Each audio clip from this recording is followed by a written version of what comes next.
So hello friends, आज की इस वीडियो में बात करने वाले हैं चैप्टर नंबर 1 फिजिक्स क्लास 12 का विद्युत आवेश तथा क्षेत्र के वीवीआई इंपॉर्टेंट ऑब्जेक्टिव, जो कि हम 25 ऑब्जेक्टिव चुन करके लाए हैं। इससे बाहर एक भी ऑब्जेक्टिव नहीं आने वाला है बोर्ड के एग्जाम में। अगर आप इतना ऑब्जेक्टिव चैप्टर 1 के लिए कर जाते हैं तो आपको एक भी क्वेश्चन नहीं छूटने वाला है इस चैप्टर से, ऑब्जेक्टिव जो भी आएगा। तो चलिए क्वेश्चन को स्टार्ट करते हैं बिना वक्त गवाए और देखते हैं कि कौन कौन सा ऐसा ऑब्जेक्टिव क्वेश्चन है जो आपको बिहार बोर्ड सीधे ठोकने वाला है फिजिक्स के एग्जाम में। तो चलिए क्वेश्चन को स्टार्ट करते हैं। तो देख सकते हैं यहाँ पे फिजिक्स का क्वेश्चन आ गया आपके स्क्रीन पर। तो देख सकते हैं चैप्टर 1 है विद्युत आवेश तथा क्षेत्र और इसका 25 MVVI ऑब्जेक्टिव क्वेश्चन करवाने वाले हैं। तो चलिए यहाँ पे देखते हैं कि चैप्टर नंबर 1 का क्वेश्चन नंबर 1 क्या कह रहा है। तो देख सकते हैं क्वेश्चन नंबर 1 है कि एक कूलाम्ब आवेश कितने ESU के बराबर होता है।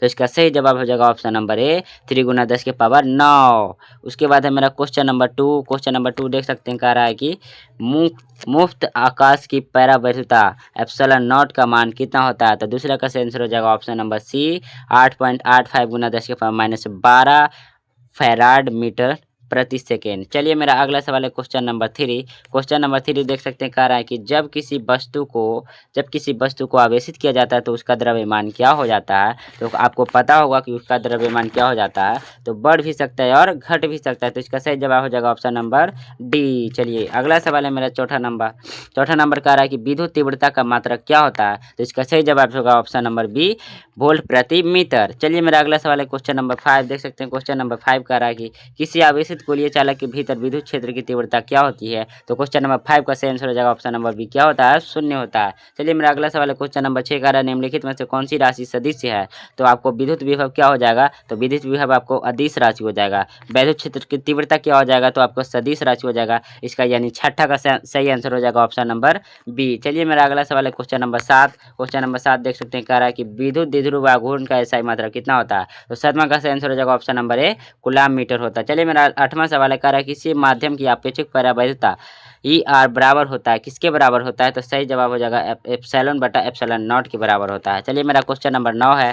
क्वेश्चन नंबर 9 कह रहा है कि आवेश का पृष्ठ घनत्व बराबर होता है।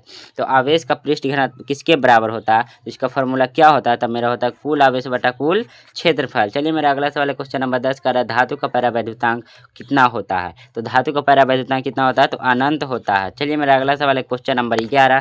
क्वेश्चन नंबर 11 देख सकते हैं कह रहा है कि कूलाम बल है। तो कूलाम बल क्या है, तो ए और बी दोनों यानी केंद्रीय बल भी है और विद्युत बल भी है। चलिए मेरा क्वेश्चन नंबर 12 कि किसी बिंदु पर विद्युत क्षेत्र की तीव्रता क्या होती है। तो इसका सही आंसर हो जाएगा ऑप्शन नंबर ए E बराबर F/Q। चलिए मेरा अगला सवाल है क्वेश्चन नंबर 13। क्वेश्चन नंबर देख सकते हैं 13 कह रहा है कि एक आवेशित चालक, क्वेश्चन नंबर सही से देखिए, कह रहा है कि एक आवेशित चालक की सतह के बिंदु पर विद्युत क्षेत्र की तीव्रता क्या होती है। तो इसका सही आंसर हो जाएगा ऑप्शन नंबर बी सतह के लंबवत होती है। चलिए मेरा अगला सवाल है क्वेश्चन नंबर 14। क्वेश्चन नंबर 14 देख सकते हैं क्वेश्चन नंबर 14 कह रहा है कि विद्युत फ्लक्स का एसआई मात्रक क्या होता है। तो इसका सही जवाब हो जाएगा option number C volt metre होता है। चलिए मेरा क्वेश्चन नंबर 15 कह रहा है किसी विलगित निकाय का कुल आवेश क्या होता है। तो 15 का सही आंसर हो जाएगा बी ऑप्शन नंबर 20 संरक्षित होता है। चलिए मेरा अगला सवाल है क्वेश्चन नंबर 16। क्वेश्चन नंबर 16 देख सकते हैं कह रहा है कि आवेश की बीमा क्या होती है। तो आवेश की क्या बीमा होती है, तो AT होती है। इसका सही आंसर हो जाएगा 16 का ए। चलिए मेरा अगला सवाल है क्वेश्चन नंबर 17 कह रहा है कि विद्युत क्षेत्र की तीव्रता की बीमा क्या होती है। तो 17 का सही आंसर हो जाएगा option number B ml T⁻³ A⁻1।